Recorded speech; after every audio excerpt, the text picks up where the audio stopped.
Assalamualaikum warahmatullahi wabarakatuh. Salam kenal, saya Lisa Triwayuni. Saya guru Mapel Ilmu Pengetahuan Alam. Oke, di video kali ini saya akan membahas tentang sistem ekresi pada manusia. Materi ini dibahas di kelas 8 semester 2.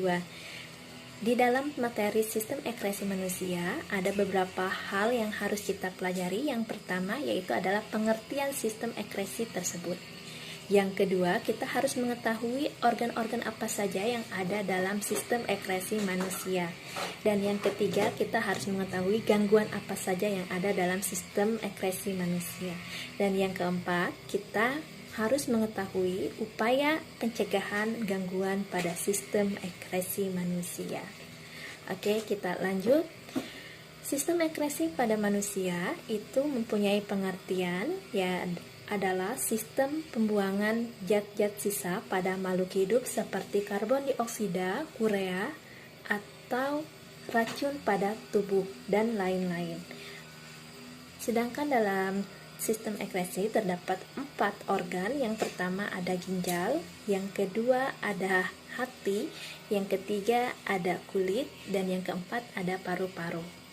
Nah, di video kali ini saya akan membahas tentang salah satu organ pada sistem ekresi, yaitu ginjal.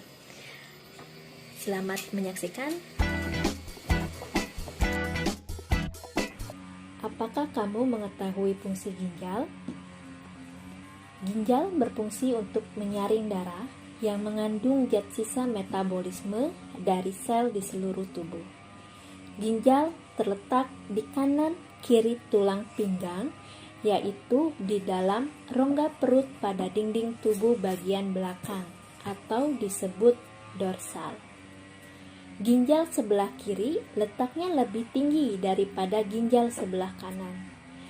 Ginjal memiliki bentuk seperti biji kacang merah. Ginjal berwarna merah karena banyak darah yang masuk ke dalam ginjal.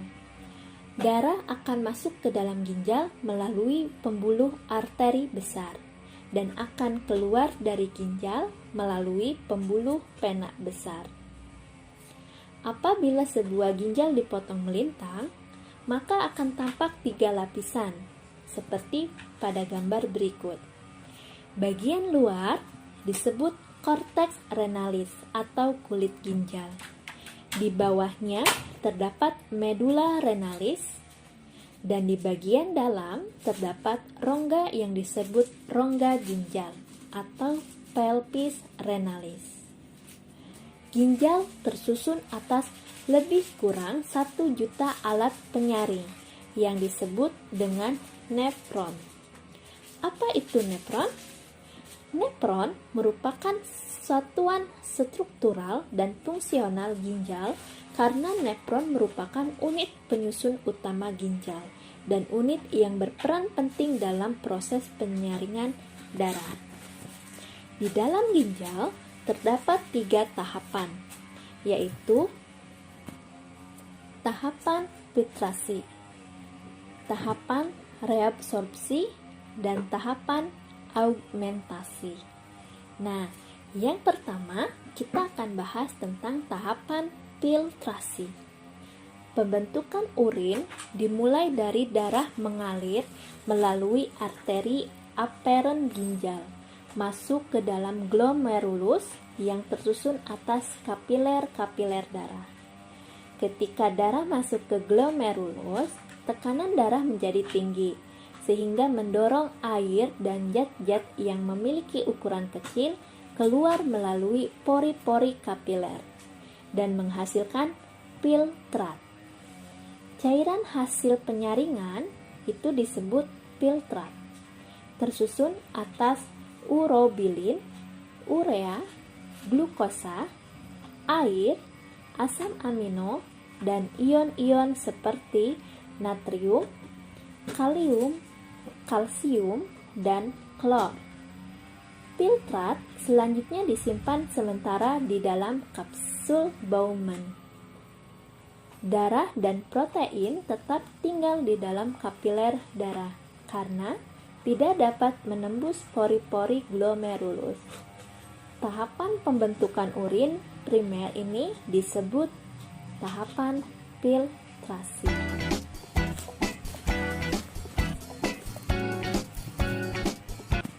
Yang kedua, tahapan resorpsi.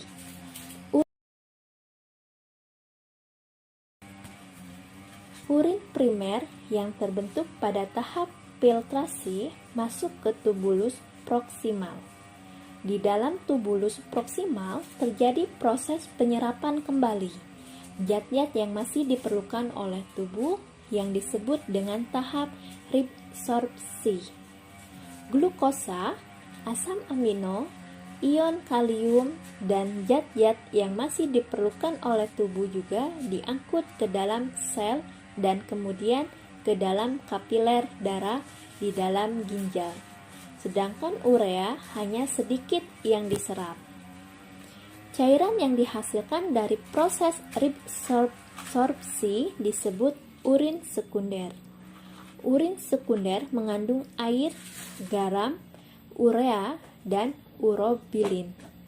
Urobilin inilah yang memberikan warna kuning pada urin. Sedangkan urea yang menimbulkan bau pada urin. Urin sekunder yang terbentuk dari proses resorpsi selanjutnya mengalir ke lengkuk Henle, kemudian menuju tubulus distal. Selama mengalir dalam lengkuk Henle, air dalam urin sekunder juga terus direabsorpsi. Yang ketiga, tahap augmentasi. Setelah melalui lengkuk Henle, urin sekunder sampai pada tubulus distal. Pada bagian tubulus distal masih ada proses penyerapan air, ion natrium, klor, dan urea. Pada tubulus distal terjadi proses augmentasi, yaitu pengeluaran zat-zat yang tidak diperlukan tubuh ke dalam urin sekunder. Urin sekunder yang telah bercampur dengan zat-zat sisa yang tidak diperlukan tubuh inilah yang merupakan urin sesungguhnya. Urin tersebut kemudian disalurkan ke pelvis renalis atau rongga ginjal. Urin yang terbentuk selanjutnya keluar dari ginjal melalui ureter, kemudian menuju kandung kemih yang merupakan tempat penyimpanan urin sementara. Kandung kemih memiliki dinding yang elastis. Kandung kemih mampu meregang untuk dapat menampung sekitar 0, liter urin. Proses pengeluaran urin kan oleh adanya tekanan di dalam kandung kemih. Tekanan pada kandung kemih disebabkan oleh adanya sinyal yang menunjukkan bahwa kandung kemih sudah penuh. Sinyal penuhnya kandung kemih memicu adanya kontraksi otot perut dan otot-otot kandung kemih. Akibat kontraksi ini, urin dapat keluar dari tubuh melalui uretra. Oke, itulah pembahasan materi pertama kita. Untuk materi selanjutnya akan ada di video selanjutnya. Mungkin itu saja. Mohon maaf jika banyak kata-kata yang salah dan kurang berkenan. Saya akhiri. Assalamualaikum warahmatullahi wabarakatuh.